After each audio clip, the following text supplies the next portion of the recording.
Thank you for inviting me along. I'm Dr Tracy. I'm the Medical Director of West London NHS Trust. I'm also Senior Lecturer at King's and UCL, and I am the Editor for Public Engagement at the British Journal of Psychiatry. Some of my research interests are around what are called new psychoactive substances, what people call legal highs, and I'm on the Advisory Council on the Misuse of Drugs that advises the UK government on drug harms. It's an absolute pleasure to have you with us. Thank you so much for joining us. It's a pleasure to be here. So if we start off with some of the ways in which neuroscience is now reaching out more into society, we've noticed various innovations which combine neuroscience with other disciplines, offering neuroscience as a service in some respects. People are using technology, combining it with technology. And it's suggested as a way to help scale services by opening doors to other settings and different ways of working. We're wondering whether you've witnessed any sort of disruption and integration within psychiatry and what opportunity there might be for scaling psychiatry services. I think yes, and I think the pandemic has been an accelerator in that way, uncalled for and unwished for, but I think in terms of pushing forward some digital aspects of how we engage with services like we're doing now. Having video conferencing was there before, but I think it's really accelerated.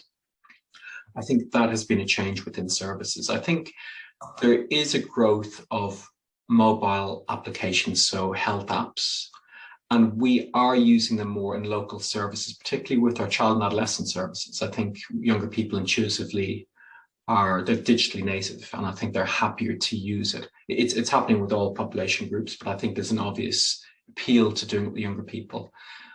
There are some caveats with it from my point of view. I think it's great and it will be disruptive. The problems at the moment are we don't have good data on lots of these applications. In fact, some of them aren't really tested. And so there's a tension point between marketing and between science, and they don't always align. So success in one is measured in a different way from success in another one. And what we want are applications that are valid and reliable and do what we want them to do. I do have some concerns that there can be apps out there that maybe don't work and potentially could be harmful. So one can release an application and there's no real follow-up. I think having lots of them on the market might be confusing for people too. So I think a tension for us in healthcare is making sure that we are using the best science we can in the applications we deliver. And it's difficult because, of course, these things need to be tested. The counter argument is science can be really slow with this. There's that phrase about 17 years for the average change to get onto frontline services. So we need to be faster at doing it. So disruption is good. Working in new ways is good, but there will be a tension point for it. But you can see the types of changes that are coming through. So people being able to read their own records, people being able to upload information on how they're feeling in real time. I think that's really great stuff. The second thing that it's opened as a challenge for clinical services is whether or not we have the architecture in our digital services to hold this. So a problem in the UK is that different NHS trusts will use different operating systems. They often can't talk to each other. There are issues around confidentiality. So you might live in an area where the acute hospital has a different record system to your GP, which is different to mental health, which is different to social care. In fact, that's what I would expect to happen. So there are lots of practical challenges. So this probably sounds quite negative about it. I'm positive, but I think there's a lot to work through. So one is the validity of the applications. And then the second thing is the architecture that underpins it within healthcare systems. But it is coming, and it is good. And there are lots of gains. So practical gains about not having to go in to see people, doing it privacy of your own home. Sometimes people find it difficult to get out. Sometimes people prefer to virtually engage. So it is disruptive, but I think some caution with it. Thank you so much for that. And I think the point you make about the 17 years from research to practice gap is so important and has become increasingly important with the speed at which neuroscience is accelerating through technology, the technological advances. are leading us to have so much research coming out now, and it's just this enormous torrent, which results in it being really quite hard for people to keep up, I think, with how much is coming through, and how best to accelerate that into practice. So hopefully the work that we're doing at Anna will be able to support some of that work and make it easier for researchers to disseminate their knowledge, but also to comment perhaps on those parts of technology that you've mentioned. You know, which are the more robust tools that people should be using? Which are the apps that you've looked at that you would recommend? And maybe there's a space for us to be able to offer that through Anna as part of our outreach. There are a few different parts to that. So one is the technological advance of science, I guess, in terms of healthcare. And then the second is how we provide services. So they're quite different in many ways. So some of the areas that you've alluded to, things like blood tests, I think that's an area where we have the technology to do it, but we don't yet have the full understanding of the science behind it. So this is a really interesting and exciting area. So people, and we can see where this will go, but this is where the science is not at a full level of maturity. So people being able to, for example, sequence their genome and anticipate how they might respond to medication. So one of the really exciting developments for me from a pharmacological point of view, from medication point of view, two things. One is, if we had no more medications than the medications we have now, could we target them? So could we anticipate, would you, if you're suffering depression, do well on drug A but not drug B, or drug C and not drug A? Would you get side effects from one? We know this happens. So we see this in clinical practice all the time. We know the principle of why it happens. So there must be a difference in the genetic makeup of people or in the life events that have happened to them, but we cannot narrow it down. We can tell at a population level. So if I have 1,000 people, I can anticipate it. So if we could do that, and we know the principles of where we need to go, this is called pharmacogenomics, but it's not adequately matured to implement that into practice. And then the other technological point of view is implementing new forms of medication, so beyond the standard repertoire we have at the moment. So I think this is an area where we can see it coming, and what's hard to know is, will it be the next 5 years, the next 10 years, the next 20 years? And that part, I think, is hard to say with confidence. I think in terms of clinical practice, interestingly, I think the bigger change in services is implementing what we have always known, which is that we talk about a biopsychosocial model, and really that's looking at it through the wrong end of the lens. It's a socio-psycho-bio model. And the things that are most important 20 years from now, 30 years from now, we know now it will not be new medications, and it will not be pharmacogenomic testing. It will be childhood poverty and lack of education. And in one sense, that gives us hope because we know what we need to do. The hard part is that that's much more difficult to shift. And this is healthcare more generally. So if we take cardiovascular medicine, what you want to do to reduce myocardial infarcts is not have better heart surgery, is you want to improve the diet and exercise of the population, and you want to have better structures in society, and then you want to move to psychological nudging for people who are going to higher risk, and then you do want those interventions at the end. So integrated care systems within the UK, although it's not unique to the UK, is trying to pull together elements that are typically disparate, which is mental health, physical health and social care services, and get them working together. So I mentioned earlier on about the just logistical issues. They have different IT systems. It's really hard to do this, but to pull them together into the room. The biggest change in my personal practice has occurred in the last 3 or 4 years, where we integrated with social care. And so social care bring what's often termed a strengths-based approach into the room. They look at the world differently. What's really interesting is our professional training doesn't just give us knowledge or experience, it trains you in how to think. And the example I sometimes give was having which is a true story, it sometimes sounds a bit cheesy, I think, having a medical student and a social work student in clinic with me. And I had a patient there, and the medical student asked the patient, because doctors call people patients, what's wrong and how long has it been a problem? And the social work student asked the person, because they don't see patients, what do you like to do and how do we help you with it? And they are ways of seeing. That's not a knowledge base, that's a way of thinking. And so we often think about diversity of leadership in terms of our socio-demographics, so making sure there's equality in terms of gender and ethnicity and so forth.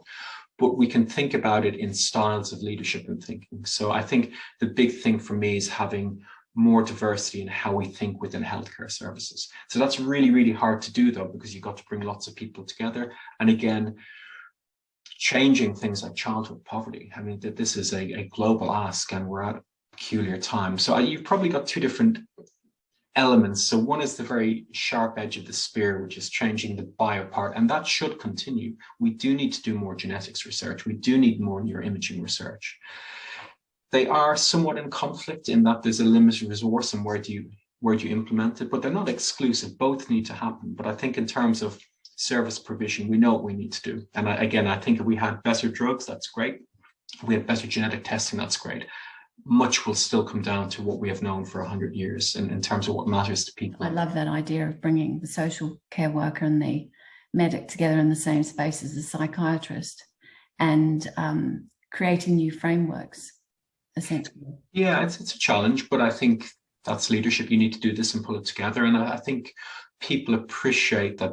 That's probably the way we need to go. In fact, I don't think it's probable. I think it's essential. I mean, if you think about it, wherever you live, if you were to design your local infrastructure around you, you would not say, well, put mental health over in a building at that end of where I live, and put physical health at the other end of the town. Make sure they have different IT systems, give them different email accounts, and then put social care down the other end. You would put them together. Now, interestingly, for professionals, there's a challenge with that model, because the systems we have are based around professional guilds that have evolved over hundreds of years, and they're based around training and education. So you work with people who do the same thing as you, and that helps you gain expertise and skills. There's a reason for doing that. If you put lots of people with diverse training in a room together, it can be harder to maintain specialism. And so there is, again, a tension point. So it's about how do you resolve that? So I think people can see that it should occur, but there are lots of practical challenges with it. I think it's a huge point about bringing people together and working in a more multidisciplinary way. And I think what you mentioned about the impact of other lifestyle factors, you know, so the impact of diet, for example, in society and societal problems on mental health, on everything else, is so huge. And so often people with depression, with mental health disorders, or with cognitive impairments and so on, they go to the doctor expecting a pill, expecting a drug to do the trick, and are left disappointed if they haven't been given medication, or if the medication then doesn't work. And in the meantime, what we're seeing coming out of the research is that there's this huge part to play for lifestyle factors, and yet that's not necessarily reaching the target audience. And I read a couple of years ago about the concept of brain health. It was something that the World Health Organization spoke about in terms of having, it was a concept of in which you have really optimal function in terms of your cognition, your behavior, your psychology, and society, and so your social connections, and that enables you to live a quality life. And the Royal Society for Public Health and the Alzheimer's Research UK did a research study last year in which they were exploring how do people feel about this concept of brain health. Had they heard about it? And would it be more compelling, say, than dementia prevention? Because that was the area specifically that they were looking at.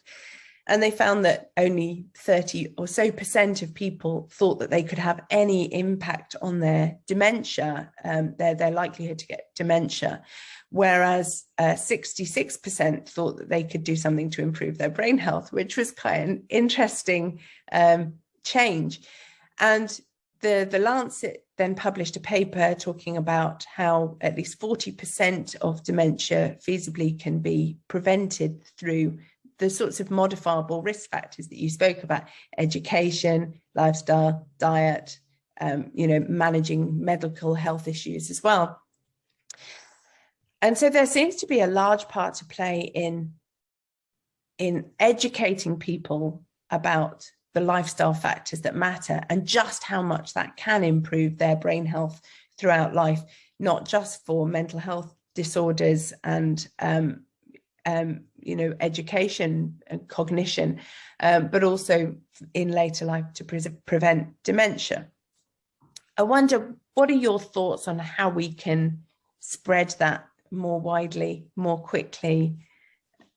Yeah, I agree. But again, I think there's lots of complexity to it. So I think there's a very human element of going to a doctor and could a pill make it go away? And in a sense, that is easier. So if I give you two options, and one is you take a pill and it helps go away. Option B is I need you every day to do the following tasks. It's harder. So it's harder for all of us. So if you must exercise with it, if you must diet with it, or I give you a pill. So it's a very human thing to do that. It's also for a doctor, then they're human too, a response, and something has happened in a consultation, and I sympathize with colleagues in primary care. They often don't have much time. They might have 8 minutes, and it can feel a mountain to move the other part. So writing a prescription is doing something. And there's almost a social contract we have engaged. You came in and you asked for help, and I am giving you help. I think there's truth to that. I'm generalizing maybe, or drawing very broad brushstrokes. And also there are dangers that pills do help many people, medications do help many people, and have side effects. And there's a danger of what's sometimes called pill shaming. Why do you take medication? Can't you just go get some exercise? Why don't you sort your own life out? Why are you, cheer up. You don't be depressed, don't be anxious. And there's a counter danger of assuming self-efficacy. You know, if people could wish away a mental health problem, you wouldn't need services around it. So that's a tension point too.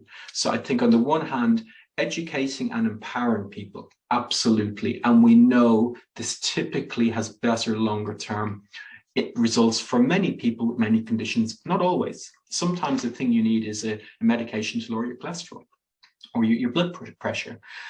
So I think we have to be careful with the narrative. The other thing, and I know you're not inferring this, but there's a danger that it goes back to the earlier comment about society more broadly. We are in a room here where we have had education in the topic. We don't know each other that well in our lives, but it assumes many things. It assumes you've had the background and the financial resources to allow you to go to university. You've got people who will support you around it. You're able to have conversations on this. And without wishing to sound patronizing about people or dismissive, or to say that some people can't, there are many people who've not had the educational opportunities, who've not had the lifestyle opportunities, whose disadvantages are so profound. So there's the concept we talk about in the contemporary society of privilege, which can have lots of forms. So the privilege for me is, as someone with an education, with financial resources, well, I need to change something. I have a sense of almost entitlement. Well, I will go out and do this. Well, I will go on to my MP and ask, why can that not happen? And in a sense, you could argue anyone can do that, but I don't think anyone can. I think people's sense of their ability to change things is hard. I remember as a junior doctor working in child and adolescent services and having parents ask if they wanted to write a letter to a teacher, if the letter was okay, if words were spelled correctly. I mean, this is going back some time, and people's concerns, so a teacher would be a person of considerable authority to them, and they worried about talking to them, and they weren't sure that they could even write a letter to a teacher about their child.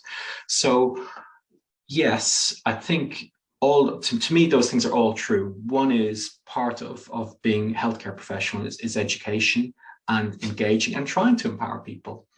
Part of it is not shaming folk if they need medications. Perfectly fine. You can have a bio and a psycho and a social intervention, and they can work in different ways. And I think I think there is an issue for us. I find the concept of privilege a helpful one. It's been useful for me in terms of things like Black Lives Matter. Has really made me think about ideas like white privilege, and that can occur at lots of levels. There's an educational privilege, and recognizing not everyone will feel able to do it. So yes, I'm really keen that we educate and empower people, but I think you've got to take a bit of a stock take of where you come from with it, and how do you really help people, and how do you recognize what might be hard for them. Yeah. It follows on nicely. But what's your view regarding what you're discussing there in the workplace specifically? Yeah, it's a really interesting space, and again, the pandemic has highlighted it. So to me, if there are two pandemic gains, so out of a difficult situation, one might be a digital gain in terms of how we communicate, and the second might be about a well-being gain. We've really learned over the last few years about things that matter, so human connections, being at work, and the things that can challenge us. And so it's been a brutal 2 years in healthcare. It's been really, really hard. I was really lucky during the pandemic to be part of a small team that we helped set up the well-being for what was called the London Nightingale, which was the pandemic hospital for the capital. And with some colleagues, we set up the mental health support for the staff there. It was anticipated that patients would be intubated, be too unwell to need any mental health input at that point. But it was going to be so difficult for staff that we had to give them support. And we set up quite a demedicalized model. It was a tiered model of care. You could come see me if you wanted to, and we'd no bookings. You just walked in and we would see you. But it emphasized other things. It emphasized being able to talk about saying, I've had a really difficult day, and just having space to say that. And it was interesting. So within medicine traditionally, it's not universal, it's not all aspects. I'm generalizing, but there's a little bit of a machismo culture that you cope, you get on with it. And you'll sometimes see doctors brag about how busy it is. It's a slightly toxic way to do it. I think it's changing, but allowing people space to say, actually, no, I'm struggling with it. And so we set up that demedicalized model of just being able to talk about how you're feeling, to emphasize that work can simultaneously be difficult and can be good for you. It's a balance. Sometimes the thing that's making you unwell is your job, and you do need to be taken out of it. One of the strong things for me going forward from an occupational health point of view, it is supporting the principle that work is generally good for us, although it can be part of the problem. But more than that, I think it's having a psychologically informed workplace. So what I found quite interesting, it was my bias or presumption as a psychiatrist. So I think in mental health, we often have these conversations. So we'll have reflective practice. We have things called balance groups where we talk about how we're feeling. And certainly within healthcare, other branches weren't doing that, or not doing it nearly so much. And part of our work was talking to managers about mental health. And these are their healthcare professionals. And I don't want to pick on a specialty, but maybe they're surgeons or anesthetists that may be less used to, they're used to talking about maybe your spinal cords or your abdomen, but less used to talking about how they're feeling. And part of our work was trying to open up those conversations. So we did another paper, which I enjoyed because it was with cardiologists.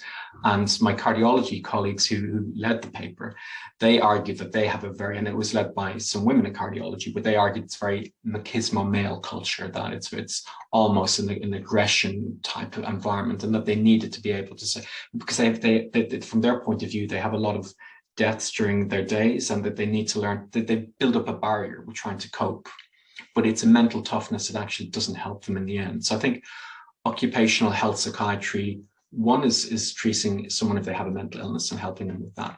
But two, I think it's informing workplaces on how you think and how you talk through, and maybe having managers that are more responsive and able to have those conversations to say, are you feeling okay? I mean, again, going back to inverting the biopsychosocial to the socio-psycho-bio, it's starting with the easy things. Can you have that conversation? And of course, sometimes the problem is that the manager is the problem and they don't have those conversations. But more broadly, it's trying to have, I've probably said the phrase several times, but a psychologically informed workplace that can have conversations on these topics. I think that's a brilliant point, and love the concept of the psychologically informed workplace.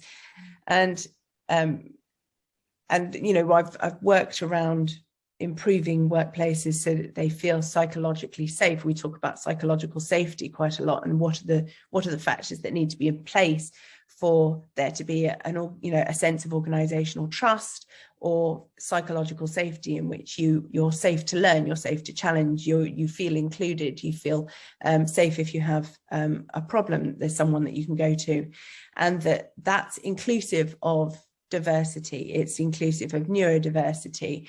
And I think while we haven't sort of pre-thought about this very much, I wonder how much of that is actually present in medicine, because it feels to me as though that has moved forward quite quickly in the workplace, in other workplaces, in industry, in financial services, for example, or in the public sector a bit more. But in medicine and in academic work, there still seems to be a stigma around talking about your own mental health. I wonder if that's something you've noticed, and if there's a way of moving that forward. Yeah, I guess healthcare echoes lots of other professions. We might expect some differences from the nature of healthcare professionals having the training that they do.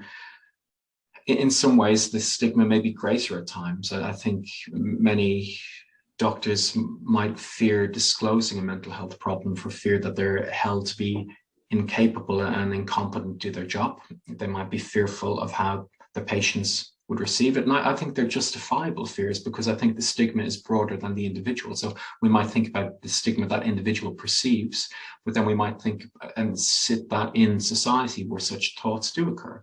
So some people will not be happy if they learn that their surgeon is suffering with depression or suffering with anxiety, or that their psychiatrist is, I've colleagues who are psychiatrists who have a bipolar affective disorder. And the real issue, of course, is how well an individual can do their job. So I might break my leg and not be able to do my job, and I might break my leg and have a cast and can go in and do my job. So that these things are never binary in terms of you can or you can't. There are times where someone is suffering from a mental health problem and they can't work, and that would be true of any profession.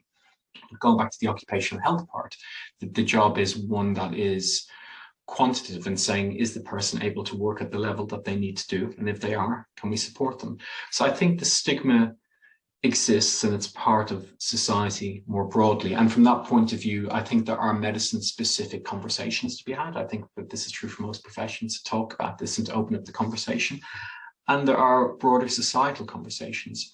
I'm optimistic in that way, that change is occurring. It never occurs as quickly as we want. So I think conversations on mental health are better than they were 10 years ago. Language on mental health is better than it was 10 years ago, and how we speak about people and how we speak about problems that people have. And I think that's true with language more generally. It's always an evolving thing. Society changes with time. I think we're better at identifying some of the inequalities that exist, but of course they are still there. I do a column in the British Journal called Kaleidoscope. We did the one, we've just finished a copy for July. It's looking at the percentage of first and last women authors in the leading scientific journals in healthcare, and it hasn't moved in 20 years. So now it was doubly devastating. The figures are bad, which sadly doesn't surprise, won't shock you, and they have not moved since the year 2020. They examined, I think, 2020 to 2019, and they were the top 3 journals. And we know in terms of people's ethnicity, individuals of color, if English is not your first language. So the conversations, I think, are happening. Again, we talked about issues such as privilege and organization. So my organization is having a conversation at the moment about how do we be an anti-racist organization. We had a recent event in South London on women in healthcare, and celebrating women's successes and also recognizing challenges they face, and then looking at services for women. And when we organized the conference, of the 100 people in the room, but 4 were men. And we thought, but what's happened with this? And again, you can see an issue where I think, I don't presume, they probably thought, well, I'm not sexist, so it's not my problem. But actually, of course, inequality is everyone's problem. Society's not equal. That's your problem. What do you do about it? So I feel optimism that I think the conversations are happening more, and a recognition of things being everyone's business. But the change is not occurring in the way we want it to occur, at the speed we want it to occur. We did another editorial in the British Journal, I think last year, where we measured our own data, looking at first and last authors who were women. And I'm being very binary about gender here, but if we just take first and last as women, the data weren't good. But what we committed at the editorial board is we will keep publishing our data, and we will now front face that and say, this is not good enough. This is not who we are as an organization, or what we aspire to do, and we will be open with our figures. And again, maybe that's not enough, but I think we had a sense that at least we need to own this, and we need to say that we're not happy as a journal. And we promise to keep showing it to you until we get it to where it needs to be. So I'm probably digressing from your question, but I think I've gone from stigma and I think issues around diversity. And again, I have that duality of feeling things are going the right way, but not nearly fast enough. Yeah. Yeah. And the additional challenge, I think, which has emerged recently is around increasing education about menopause and the impact that that's having on the workforce and on women and women dropping out of the workforce sometimes for long periods. And I think it's going to be very interesting to see how quickly that can be addressed as well, and whether that's being addressed in as part of psychiatry. You know, instead of giving people antidepressants, that they need to be given estrogen.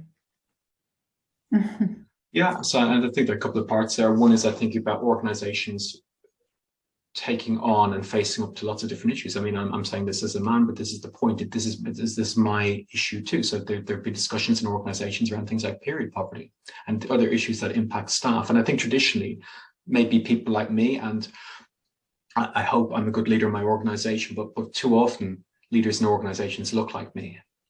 And they might say, well, that's what do I know about period poverty? In fact, that's a topic I don't want to discuss. This is embarrassing for me, and we won't embarrass me, so we won't have the conversation to occur. Or racial equality in an organization, I might say, well, I'm not racist, so there you go, that's fine, rather than saying the figures are not good and I need to do something about it. There's a second issue which you've touched on, and I think, and going on to our earlier conversation, I guess another development within neuroscience clinically is the growth of what we might call psychoendocrinology and psychoimmunology. These are two big areas that are growing, things around stress and hormonal systems within the body and how they can impact mental health. And there is a growth in so the area of perinatal psychiatry too, where we've seen that we're aware about the high rates of postnatal depression, and that we can think about psychological and social and biological reasons why this might be the case. But there are now medications coming onto the market that are hormonally based and are showing really good outcomes. So this is a really interesting area that's emerging. It's still early days, and this goes back to the earlier point, the 17-year issue. So science is great at trying to be rigorous about ensuring results are solid before we do things, but the two outcomes from that is, one, it takes ages for results to come through because the scientist's first instinct is, well, let's check it again with more people. And then the second thing is, doing randomized control trials, we tend to do it on a very narrow group of people, and how generalizable are they? It's a recent study looking at psychosis or schizophrenia, and the study looked at other studies of schizophrenia and estimated that 80% of people with schizophrenia would never be eligible for a study on schizophrenia. And so what do you learn from a study on the 20%? So again, I'm digressing slightly, but I think, yes, there's really interesting endocrinology data coming through as well. If you were to think about one area in psychiatry of all the innovations and all the your work with Kaleidoscope and your various chair roles and committee roles, and where you lead in policy, if there was one thing that might make a difference? I think the thing that will make the biggest difference will be the integration of services, which is beginning to happen. And so within the UK, we are moving towards mandated, what are called integrated care systems, ICS, as you may hear this phrase mentioned. They typically cover populations of about 1 million people. So we've got 5 of them within London. And I'm really proud being part of work with that. I was doing it in South East London before. I'm doing it in West London and North West London now. I think, again, we can think about lots of different layers of innovation and growth. We could take it from the cellular and the genetic, and going from the microscopic, working back into systems within the brain, to the person, and integrating with hormonal systems to the person within their environment. We could do that kind of layers of an onion part. They all matter. But there's an organization called the King's Fund, and it talks about the pillars of health and well-being. And by far the biggest impacts on the determinants of your health are social around you.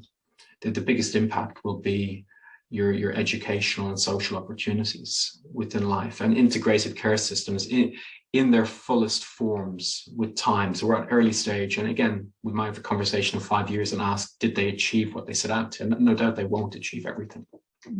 But a matured integrated care system will also only be one part within a community. So working with local communities, working with, there might be, sometimes there's an issue called social prescribing. Sometimes the thing you need to do is go out hiking with friends. So, but again, it's not for everybody. So there's no universal panacea. So hiking, I'm thinking about it because I like going hiking with friends.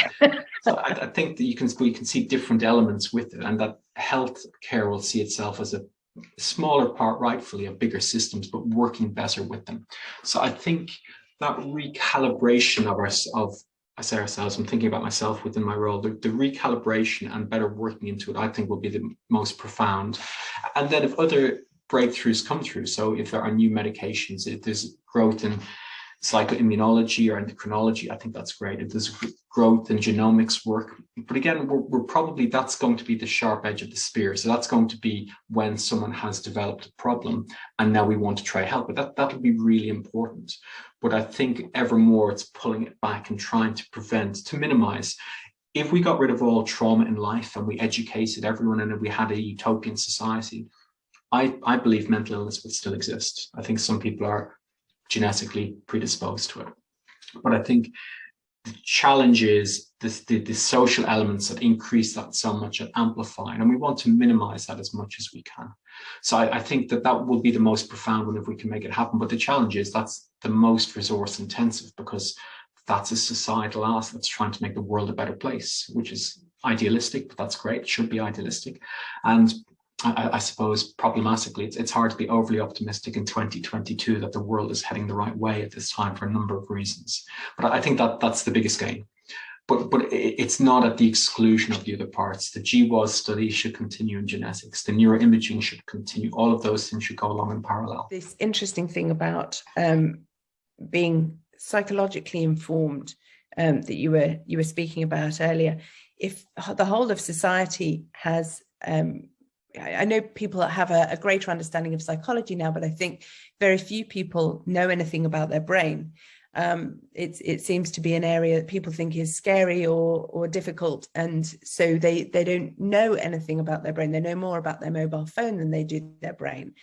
And so I wonder how can we, how much of an emphasis could we be putting on neuroeducation as opposed to psychoeducation, and just explaining to people, this is how your brain works, this is how much you can change it throughout life, this is the impact that you can have on it. It is not fixed at birth, it is not too late for you now. You can change your brain and you can do remarkable things, and you can do and by doing that you'll do remarkable things for your family.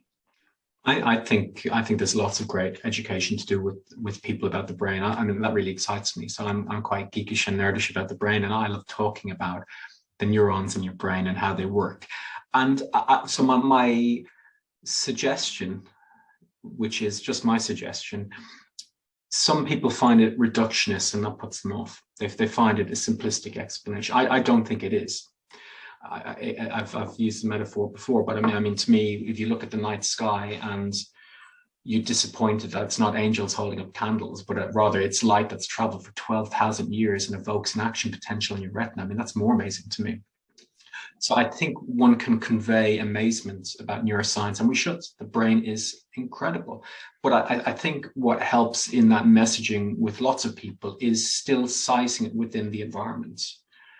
I don't subscribe to this opinion, but I recognize that people sometimes find, if you start going into descriptions of brains and brain cells, some people find that off-putting. They find it an unappealing way to think about, well, what about love and happiness? Am I just brain cells? And again, they're not exclusive to me. That, you know, you can take War and Peace, and you can describe it in terms of woods that's chopped up and prints that goes on it, and you can have or just a series of words, or you can describe it as a work of art, and there are different levels of seeing it. So I think I think we can excite and we should excite people about the brain. But I think what tends to work is, again, it's the layering thing. So taking the brain to the psychological to the social. So again, you can thread that. But I think there's nothing more interesting than I think than talking about the brain and the neuroscience of it.